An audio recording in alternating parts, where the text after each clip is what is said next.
Hi, welcome to day 2 of the Conservative Party of Canada's 2026 convention, happening here live in beautiful and very warm Calgary, Alberta today.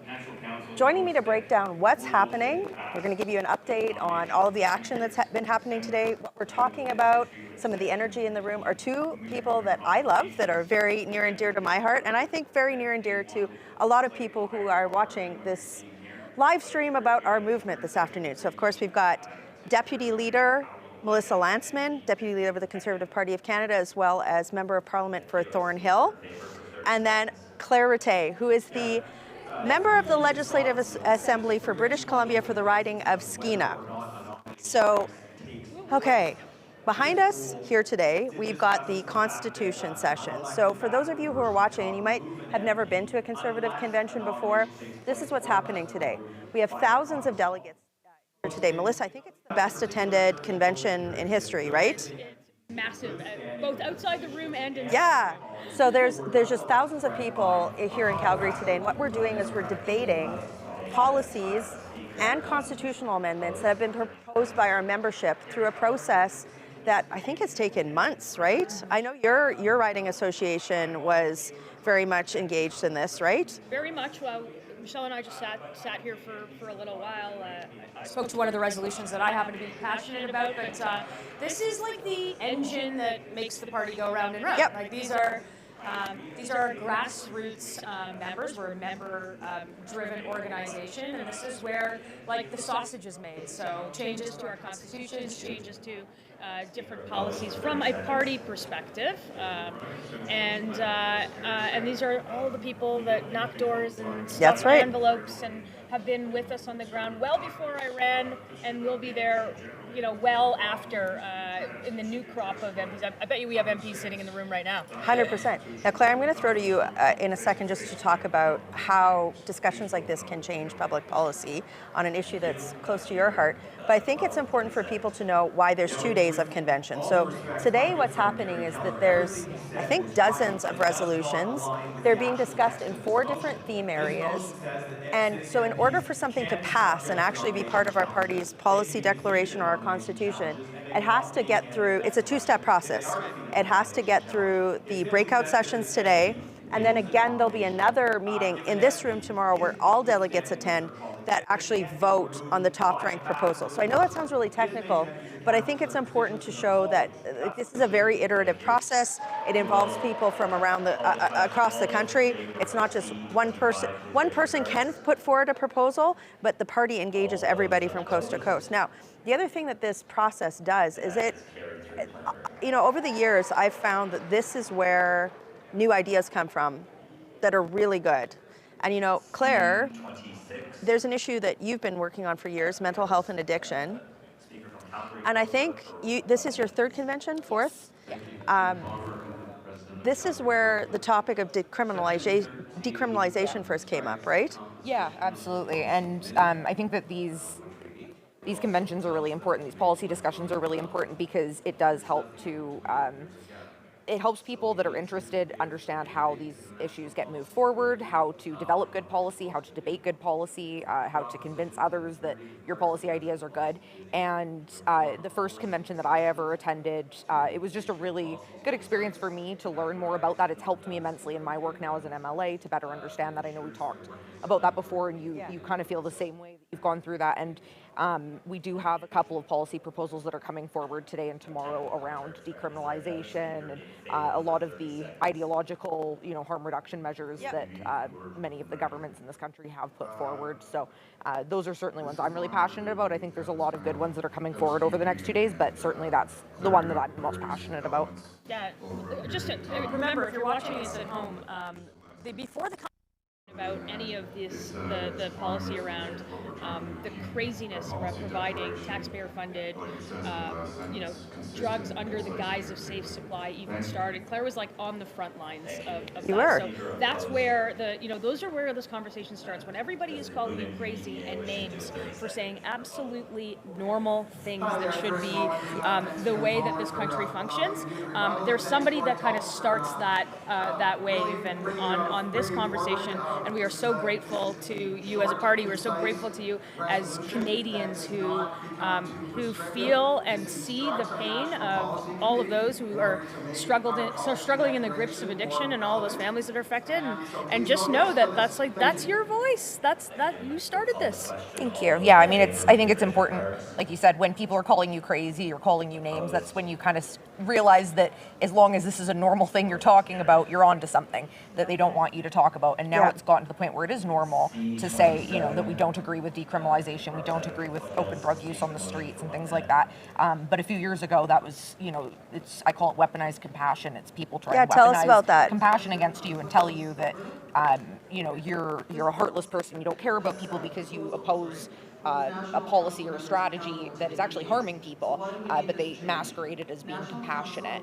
And so that's a big part of what spurred me on to get involved provincially, because I was frustrated. I'm somebody that has lived experience. I'm a recovered addict. I used to be homeless. I've experienced all of these things in real time. And, we always say that lived experience is so important. Lived experience that counts. And we have to listen to people with lived experience, but apparently not when it doesn't agree with the ideology that the government is. And so that's why I got really passionate about it and pushing back against these policies, because we weren't making investments in the right areas, and the policies they were putting forward were killing people. And the evidence is there now, and governments have started to walk back a lot of those policies, but it's taken a long time. I mean, this is, almost a decade of having to live with a lot of these really poor policy decisions that have killed Canadians. Yeah, and Melissa, you and I have talked about this before. We talked a little bit about this yesterday.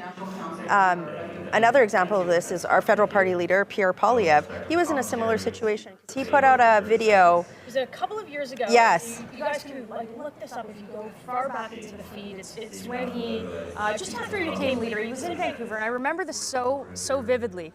A video in front of what is the downtown east side of Vancouver that's been a place where, ground zero, and a place where so many have struggled in the grips of addiction. And he called this out and started laying the groundwork for what happened in these rooms and in these policy sessions to oppose what I scientifically call the cuckoo bananas policy of governments right across the country of just enabling more addiction, killing tens of thousands of people, putting families in the center of an absolute storm. And they called him nuts, and the pointy-headed professors got up on their high horses in front of bookshelves. The cottage industry of funding that exists in people that perpetuate this problem all called him crazy. And today, and this is your job, Claire, today, we have governments now, particularly in BC, walking this back, knowing that what they did for 10 years killed that many people, and they've admitted that they're wrong. And what your job now is to make sure they walk it back all the way and never let them get away with this. Absolutely. And I think, British Columbia is certainly a really insane example of what can go wrong when governments make poor policy choices and everything that's happened around mental health and addictions and, taxpayer-funded drugs and things like that. But this morning I was talking with my mom, and she's like, we can't even get a shingles vaccine covered, but yeah, you'll provide, it's insane. But realistically, there's another side to that, and that's public safety, that's street disorder, that's crime, a lot of the things that are a federal jurisdiction, right? And that's what many provinces that haven't even instituted these crazy policies are still dealing with, the impacts of what hasn't been implemented federally when it comes to addressing, street disorder and crime and all of those things. And I know that's something that you've been working on a lot, so. It reminds me of a funny story for those watching at home, and not so funny. We had a friend in town over the holidays, and we were sort of walking down the streets in Toronto, and can you have a beer? This is like somebody who just wanted to have a beer and walk down the street, because we were walking from sort of restaurant to restaurant. And I'm like, no, you can't have a beer in the street. And then he sort of points at the chaos in the street, Somebody's being like, smoking crack right there. Why can't I have a beer? Sort of giving me the. I'm like, yeah, I know what this looks like, and I know what it sounds like, and I know what it is, and I think there's there's arguments on both sides, but to watch somebody take this apart, right, in real time, understanding the government's so lost their way on this policy. I'm going to jump in. I'm going to take over your job. I know that you've made like insane strides, on things like immigration, and lots of those conversations happen in rooms like this with people like this, and you've done the massively heavy lift with, I know with the help of some of our colleagues, but let's give you some credit here, giving you the massive lift around really thinking about immigration policy in this country, the out of control sort of numbers that have put pressure on housing and healthcare and the job market, and doing it in a way that is like surgical, tight, and can actually bring change. And frankly, I think you know more than the Minister of Immigration on this. I would hope so. She's not that great, boss. It's a low bar. I know more than the immigration minister on this, but tell us sort of how those ideas sort of are driven from places like this. It's a great question. I'll bridge back into something you guys were both talking about with regard to challenging in often cases, like the liberal status quo on where there's clearly an issue, and that issue has a very big human face, and yet it's somehow taboo to talk about. And that's what they try and do, right? Like, I find that rooms like this are important because it's often where you get a critical mass of people saying like, hey, something's not right here. And then you can get into to your point, how do you fix these problems, right? So, I'll start off. When Justin Trudeau became Prime Minister in 2015, Canada had, you didn't hear about immigration as an issue outside of abuse in the temporary foreign worker program. And our former immigration minister at the time, Jason Kenney, major reforms to the program, which Trudeau reversed. And then they made all of these changes in a very short period of time that resulted in something that's not a phenomenon. It's not fair to newcomers, and it's not fair to Canadians, which is too fast in a disorderly way. And then housing, healthcare, and jobs were not able to keep up. So then what would happen, I think we all saw this happen, particularly over the last couple of years. People were going, well, wait. Right. And where that debate started was like, well, you can't talk about this. You're insert name here, right? Or insert motive here. It's like, whoa, whoa, whoa, whoa, whoa. If we want to restore compassion and order to the system, if you're here on a temporary visa, temporary means temporary. There's existing laws on this. When your visa is up, you need to leave. So how is the government going to do that? Our asylum system has been massively abused. And temporary foreign worker program, right? We've seen employers successfully lobby for, a continued supply of indentured, like tied to one employer, low-skilled foreign work, which the UN called akin to slavery. It's depressed wages in Canada. We have a 20% youth job. Juicing their profit margins. Juicing their profit margins. And I was sitting in, I know you have your committees and stuff. I was sitting in the immigration committee and listening to these lobby groups and some of these colleges that were massive abusers of the foreign student permit system. I call it the Sean Fraser wave, when they let like a million people in 18 months. I digress. The Sean Fraser special. The Sean Fraser special. Talking about, like, to parliamentarians who are living this experience, who hear it from their communities, saying, well, no, well, this is how we get revenue, or no, this is in the best interest of Canadians. And the minute you push back and say, like, okay, well, what are you doing to train Canadians or hire Canadian youth? It's like, well, why would we do that, right? And it's just, to me, it's so preposterous that the Liberals were allowed by, mainstream thought, media, whatever, to let the debate become so crystallized at that point that we got to this point. And so that's why, again, I honestly think that these debates are so important. For sure. You said, you guys were talking about earlier how you think that there's the next wave of MPs are in this room. Why? Well, I mean, I was in this room. So was I. And so were you. And so were you. And I know that a lot of our colleagues were in this room. Just to give you a vibe of convention today, we're on day 2, and it feels like, I mean, convention is the sort of proper part of it, of the policy and the debates, is 2 days, and it feels like 5 days because the days the mornings start early and the days run late, and there is a whole lot of fellowship that happens in between these sessions in the hallways. Lots of people get to see each other from all over the country, and what came to me is I started coming to these when I was pretty young, super young, a lot younger than I am now, and this is where I met like my people who believed in in the same set of values, and people to which I could disagree with, I have a vigorous conversation with, and people who signed up to make this country better. And you get them under one roof, talking about the issues of the day, the issues of our time, the issues that we're going to see in 20 years, and you got a really special thing going on here. And that's kind of the vibe. If you're watching from home, make sure if you can become a delegate in your riding, come participate in a convention. Come be part of this process in the next iteration, whenever that is, and get involved in your riding association, because I think you too will meet your people.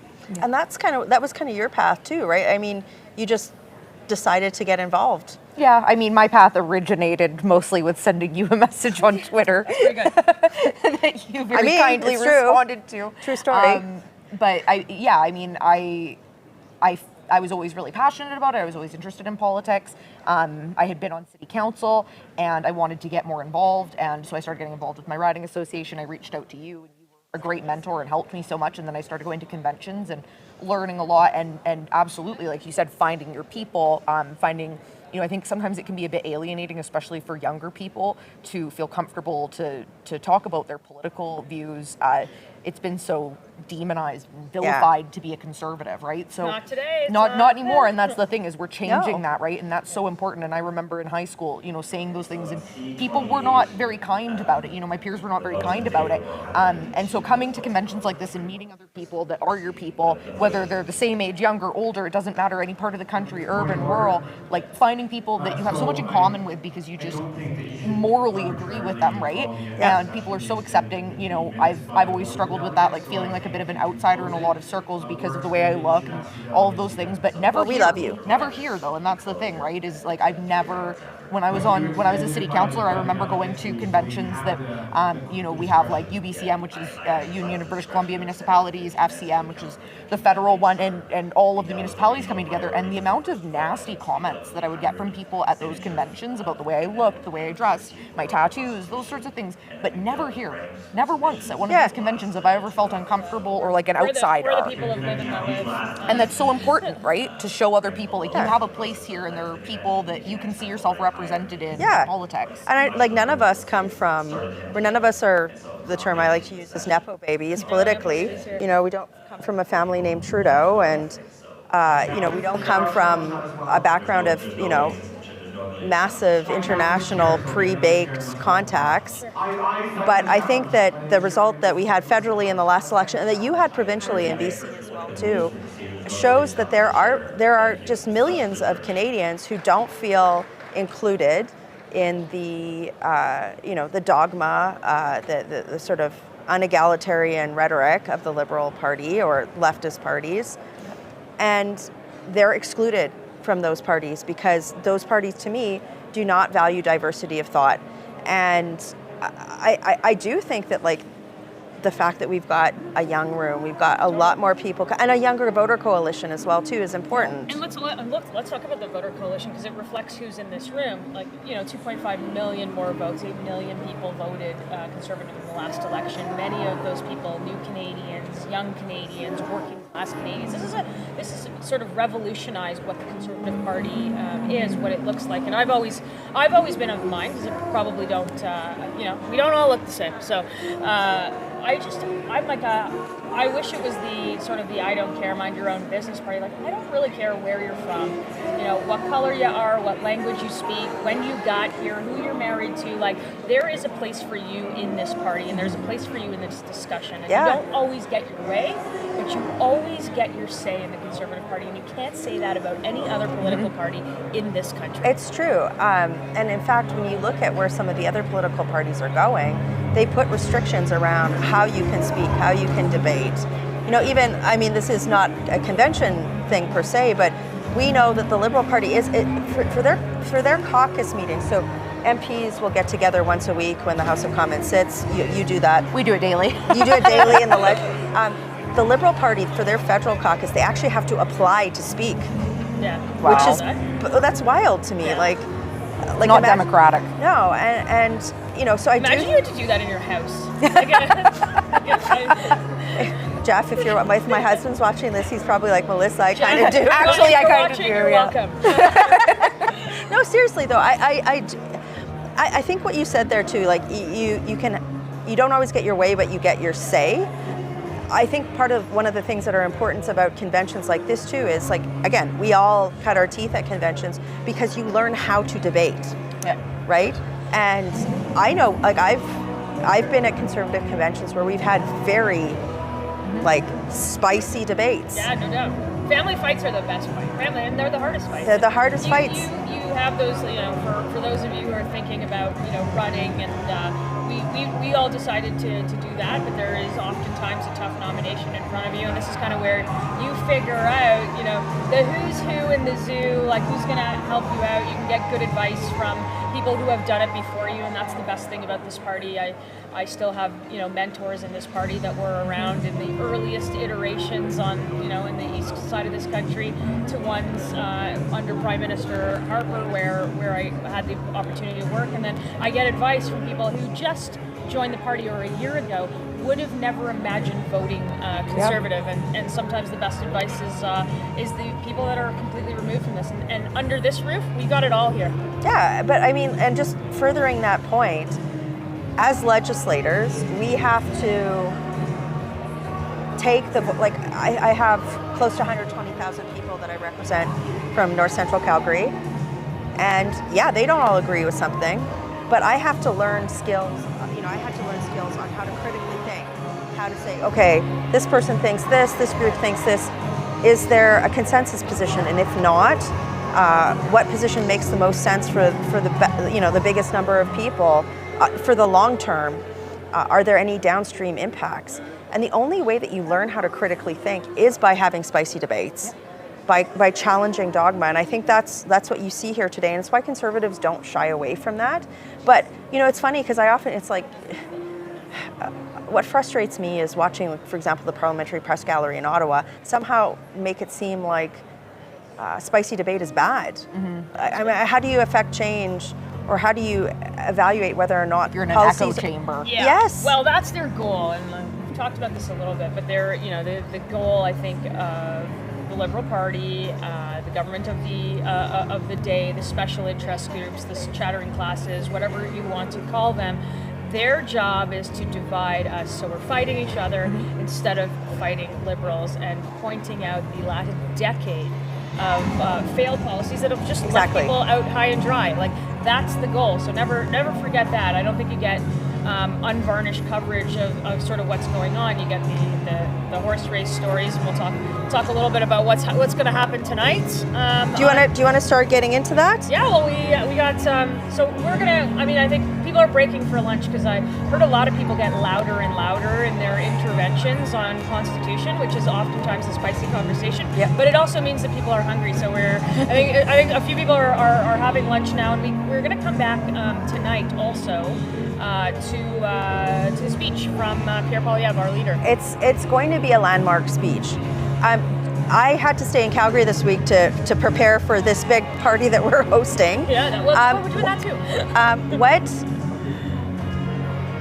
What was the mood in Parliament this week? Like, because I know that some of the things Pierre was talking about the return to Parliament, there's some bridge. Like, we have some shared priorities at the provincial level as well too. Yeah. What were kind of the main themes that we talked about in Parliament this week, and then what can people expect tonight for the leader's speech? We just put forward a motion. You probably would have seen it if you follow any of the feeds. And if you don't follow the feeds, make sure you like and share this right now with everybody who's watching, and follow it to know everything that's going on in the future. But we put forward our motion about Canadian sovereignty. Look, we're having a couple of different conversations in this country, depending on who you are and where you live and how you live.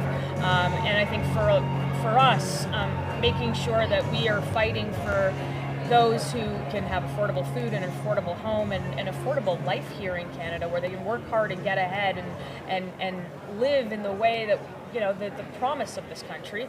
And then for a large section of the of the population, is like very much focused on an external threat, to which we are of course focused on, but ensuring that we stand on our own 2 feet, we're self-reliant, we're resilient against those threats coming towards Canada from all kinds of actors in the world, but particularly from south of our border right now, and making sure that we're doing, like, not just saying things from a podium, not just the fancy words, but doing stuff, developing our resources, having a plan to get there, approvals, you know, critical infrastructure, our mining, crime, chaos, drugs, and disorder is still a massive priority for Canadians and still a massive priority for Conservatives. And we know that we are the only ones that are going to get the job done rather than say the words. And we know that because these are, you know, we see the Liberals running with a lot of our policies, just not enough of them. Yeah, well, and one of my delegates, Sandra, she came up to me today and she's like, make sure if you're on TV today that you say, you know, Mark Carney, you know, a little less talk, a little more action, the song. But that's really the theme of what we're saying. You know, one of the things you talked about in terms of sovereignty and is energy security. It's the development of Canada's natural resources.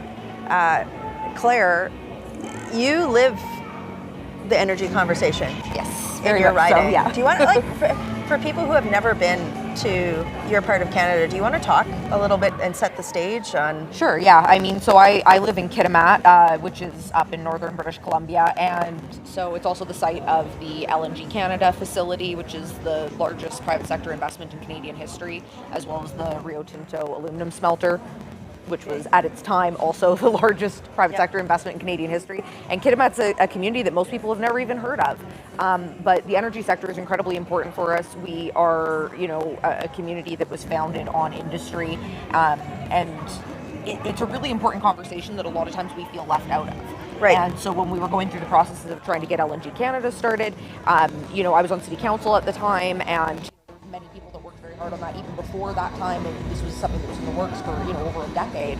But it was so much and so much fighting that we had to do in our small community to be able to get the support from governments and to get them to follow along and recognize that this was a huge opportunity for us and that we needed that.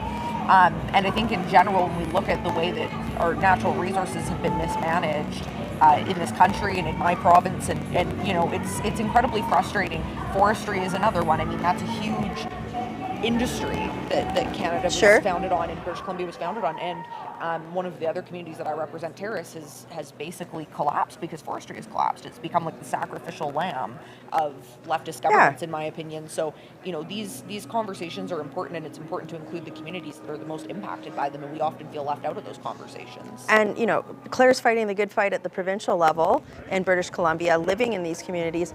You know, the last decade, you know, Claire's talking about forestry. You know, Liberals have done nothing on softwood lumber. For people who might not be aware, like, can you just give a little bit of overview on some of the Liberal, like, trade issues? Because, like, again, when we're talking about a little less conversation, a little more action, the Liberals are starting in a deficit because it's a lot of their policies and a deficit also created by themselves. Like, remember, the Prime Minister promised Canadians with his elbows up during a campaign that he would have a trade deal by July 21st. Well, we're way past July 21st. It doesn't feel very cold in Calgary, but it's well into, you know, the next year, and he's been there for you know, going on a year of being elected, and we're still very much at the same place or worse off. Our tariffs are higher on industries than they were before this, and you know, say what you want. This is an important and one of the most critical issues from Canadians from coast to coast in various sectors. Whether you're steel, aluminum, whether you're in forestry, in auto, there are thousands of jobs at stake. And they're not just numbers, and they're not just lost jobs in a newspaper article once in a while. These are families. Oftentimes, you know, per family, a one-income provider that puts food on the table. And when you don't have a stable and good job with some certainty, you don't have food on the table. You don't have kids that are fed with full stomachs. They don't do well in school. Like, this has reverberating effects right across the right across society, and to put this sort of on the back burner while you make fancy speeches in Davos, I think is a massive disservice to so many Canadians that are watching with no certainty and a level of nervousness that we haven't felt in this country in decades. Yeah.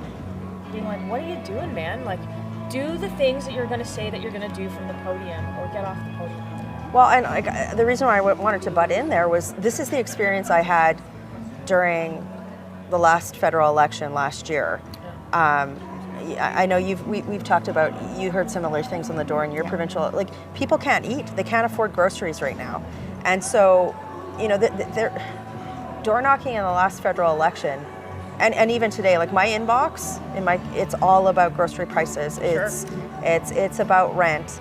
And I think what the Liberals are trying to do right now, putting my pundit hat on, is they're trying, like, the affordability crisis in Canada is so profound, and there are measures that they are unwilling to take that are low-hanging fruit measures that could make life more affordable, that they're trying everything to just deflect the, quote, ballot question to something else, right? And a lot of times it's deflecting the ballot question to either saying that, well, these are circumstances outside of the Liberal government's control, or it's some external actor's fault. There may be elements of that, but there's a lot of things. Well, that's not true with food inflation, right? It's not. There's a lot of, elements that the Liberal government put in place. Like, our food inflation is higher than any other country. Yeah, we lead the G7. It's a new pedestal that we've ascended to. Lead this G7 in food inflation, and this is a homegrown problem, and it's more than 2 times the U.S. and there should be no reason for that. But of course, we have packaging taxes that cost about $1 billion. The plastic bags, packaging, the packaging, the industrial carbon tax, the 17 cents a liter of the fuel standard, which is fertilizer stuff. Another hidden carbon tax on the farmers and those who ship our food to grocery stores and into your fridge. These are all. He told us things would be better, and today they're markedly worse. They're markedly worse on food inflation. They're markedly worse on housing. We haven't built a single home. We haven't approved a single pipeline. And he told you that he would get the budget under control. And not only did he not get the budget under control, but he doubled the spending. Like, it's not just a little bit worse. Yeah, well, he actually doubled what the deficit from what Trudeau. We were spending $90 billion more this year. Well, I want you to be like I won't dominate the discussion. I will dominate the discussion. No, it's what I've watched the Liberal government for years say, well, inflation's out of our control, and then present like the wildest deficit budgets ever. And it's anybody who has a basic understanding of economics knows that when you essentially print money and there's more money in the system and it's chasing the same basket of goods, the price of those goods increase, right? It's why when they spend out of control and we don't get results for it, the cost is paid by, some of the most vulnerable people in Canada. And, we talked about this a bit yesterday, and you are such a good advocate for this. Rural and remote communities, it's even worse. It is, for sure. I think there really is that urban-rural divide. And for me, I grew up in the Lower Mainland, and then I moved up to Kitimat. I moved up north in a rural area. And that was one of the most frustrating aspects for me, was seeing how differently rural communities were treated by both their provincial and federal governments. I had never experienced it. I didn't recognize it until I lived it. And then I'm like, okay, well, so we're actually providing so much revenue for both the provincial and federal government out of my little community, and we can't get a school replaced, that's needed to be replaced for over a decade now and is partially condemned. And the minister just basically tells me, yeah, I know we don't have the budget for it. You rightly pointed out that our fiscal situation is a mess. Yes, that school is horrible. It needs to be replaced. Can't do it. Well, why not? Make the investments in communities that are actually driving our economy, right? We don't get the same investments. We don't get the same level of attention paid to us. And I do think that further to that, when you think about things like a carbon tax, for example, because you're entirely right. Yes, they got rid of the consumer carbon tax. Industrial carbon tax is still there. They just hid it somewhere else. That's why you haven't seen prices go down much, because it still exists. It's not necessary and it's not helping people. And you'll see that 10 times worse on rural and remote communities. Grocery prices are out of control. They have to travel even further. I mean, there's parts of BC, like in Haida Gwaii and Bella Coola, that it's astronomical. I mean, some places are $30, $40 for like a loaf of bread or a carton of eggs. And that is a direct result That's of wild. the carbon tax. Like that's what causes these problems, right? So it is definitely more acutely felt in those communities, and it used to be there was a trade-off because, you know, in urban communities, yeah, you had a lot more of like the street disorder and the crime and the drug use and everything, but now it's in our communities too. Yeah. It's everywhere. It's all throughout Canada. So, you know, it makes it really difficult. And then you take away good paying jobs, stability, you've got entire sectors that are collapsing. It's really hard to make ends meet, right? I think everybody's feeling that pinch. And we got a lot of work to do, and I think the message of I think the message that you'll hear from the leader tonight is that there really is only one party that's going to do that. And certainly that's the Conservative Party of Canada. And this is the place, if you're just tuning in, this is the place where ideas come, to get debated vigorously. They go from session to session, brought up by our local riding associations and everybody there. And today is the day where we take those ideas and we discuss them on the floor here in order to discuss them with the wider convention. That's what's happening here at convention. If you're just tuning in, it's a good vibe here. It is. Yeah, it's fun. We all came up through conventions, if you didn't catch that, and truly very excited for tonight. Very excited to hear the message where it is Conservatives that will fight for you. They will fight for more affordable food, more affordable homes, and a more affordable life here in the promise of this country. Yeah, and your party did extremely well at the provincial level in British Columbia in your last election. We had a historic turnout. Yeah. You did pretty good. You just squeaked by in Calgary, right? Yeah. You know, I have to say my community is awesome. Amazing, yeah. And the volunteers that fuel that thing, right? And the nice thing is, though, she never takes it for granted, even though, she does really well in her writing, but she never takes it for granted. She's such a hard worker. No, and I do try to make sure that I'm listening to as many concerns as possible, and that I'm trying to earn every vote through, common sense proposals that will make people's lives better and delivering on that. And what I was going to say was, like, we had good results. We're in opposition. Yep. And sometimes I think that gets spun as like, certainly the Liberals in the last election, they wanted to, make this out to be a massive victory for them. We held them to a minority. Sure. And Canadians, they sent a minority parliament to Ottawa, and what that means and how I've taken that, and you're so fierce. You guys are just so good at what you do. We can't just oppose the Liberals. We also have to propose solutions, and that's what we've been doing, Absolutely. right? So, I think you were talking about the leader's speech tonight. So we're going to come back to you live. We're going to close off here pretty soon in the next few minutes, but I think just as a preview of what you're going to hear tonight is somebody who's really passionate about proposing solutions that is going to make life better for Canadians. Sure, and sort of a way forward. Look, obviously, when you get a result like the one that Pierre got, which was, first of all, historical. He's a guy who I think revolutionized the way that Canadian politics or people engage with Canadian politics. But when you get a result that just comes up short, we got to figure out sort of where we're going and how we're going to grow that coalition even bigger. 8 million people voted for us to stand up for change. That's right. And to bring change to this country and to oppose the government where it makes sense. Work with the government, or frankly work with at least parts of the pieces of legislation that we can stand seeing through, or the ones that Canadians want to see through, and making sure that we expose what they're not telling you. That's a very important part of it. But today, I think you're going to hear the way forward in how to broaden that coalition, and the way forward to a party that's actually going to do the things that that we say that we're going to do. One thing I will tell you is that.